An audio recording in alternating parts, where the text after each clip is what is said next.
கறிவடகை சட்னி செய்ய போகிறோம். எப்படி செய்கிறேன்னு பார்ப்போம்.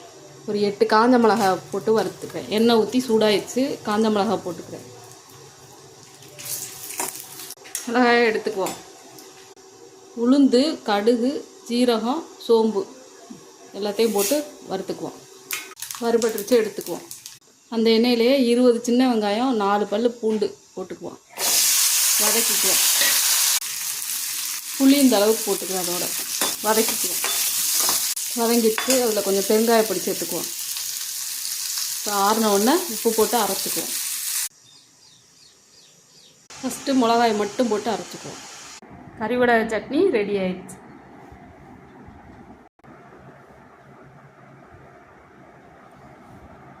நம்ம வீட்டில் இன்றைக்கி நைட்டு டிஃபன் இட்லி, கறிவடகை சட்னி.